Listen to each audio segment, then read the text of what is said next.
saying it's all the way seated? No, it's not seated, but you're in. You're in. Hey, we need to tape or something. You know, the odds start. I lost 2 of them. Yeah. Well, Dan's. Of course, we knew Dan's was screwed and we were beating the nozzle. barrel, and every one of these things ends up in a dumpster.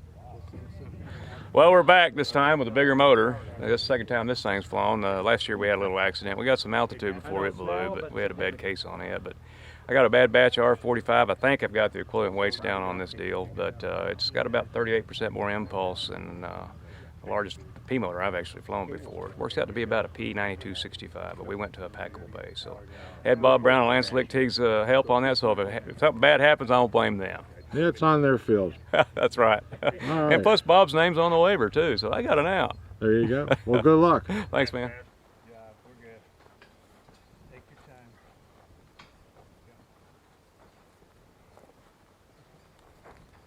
I should be able to get to the side now. Yeah. Set it down. It's all yours. Wedges, Ajax. Put that in. Like so. Okay. So, Kevin, I always knew that Pat started your motors with a rocket with report. Actually, I've had an epiphany on that too. We've toned down the amount of thermite we use to launch on the big motors. You know, the rule of thumb has always been 1 gram for every 1,000 KNS, Newton seconds.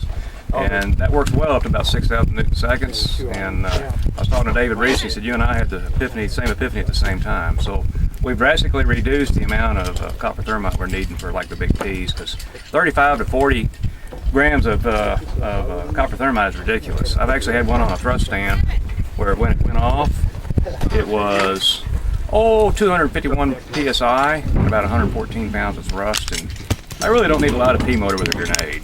Really? David came up with all of this. He's just trying to take credit. No. David and I came up with that at the same time. David knows all the numbers. I just know by gut feeling. And the numbers, David's math just makes my head hurt. His math.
Ten, 9, 8, 7, 6, 5, 4, 3, 2.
Let's see. That's a little better. Here we go. All right, so tell me who you are. Flew your rocket, you got it back, so tell me who you are and a little bit about your post-flight. Okay, Kevin Trojanowski on the team from Nebraska, flew the 1/3 scale Redstone. It was our second flight. First time we flew it was, I believe, 5 years ago here, so that would have been AirFest 13. Slightly larger P motor this time. It was kind of interesting. Pat Gordslick called me about, I think it was Tuesday night. It's always fun when the motor guy calls you and asks, how well are those fins attached? The P was a little bigger than he expected. He figured it was going to be a P9265. Ran the sims. Rock Sim was telling us about 8,000 feet. He then ended up, he bored out the nozzle. I think he said 20 thousandths just because it was making him a little nervous. We ended up with about 3,300 feet. Up was great. Real nice slow lift off. Down, everything came down great. We cracked 2 fins, which we expect because they hang about a foot below the airframe, and there's a lot of torque on them as it lands. The nice thing is if we want to fly it again, the fins are replaceable. We pull 3 bolts, each fin comes off, we throw it away, make a new one, put it on, and we're ready to go. Now, what did you do? You actually modified the booster of this, or the bottom half from the last time, right? The first time we flew it, the fins were epoxied on. We had actually made really pretty fins because it was built for a display piece for the X Prize kit. We definitely broke fins. We busted 2 of them off completely on landing last time, and one of them was pretty bad. When we reassembled it, we cut most of the fin tabs off and made that lower section into a display piece. So for the new one to have something we could fly, we had to build a new one, plus the new motor is longer, and we had to extend it a little bit to make room for the new motor. Okay, real quickly, can you give me a rundown of some of the people that helped as best you can remember? The group, Matt from Texas, Pat Gordslick, and Nate Warner. From Florida, Al Bychek. From Ohio, Art Upton. From Nebraska, me, Greg Rothman, Doug Berman, John McAtee, he's Iowa, Matt Jones, Rick Bosworth. I'm forgetting somebody who's going to hit me, and I can't think of who it is. That's okay, I didn't hear anybody from Maryland, so you have to add that next year. Oh, okay. Oh, and Lance and Bob get credit for helping Pat make the motor. There we go, that's true. Yep. All right. So if it had failed, we would have had new people to blame. Well, it was a great flight. Thank you. Can't wait to see what your next one's going to be. We have something planned, something you've never seen before. I wouldn't doubt that. Probably flies that way too. Well, it'll fly better than the Drake. All right, thanks, Kevin. No problem.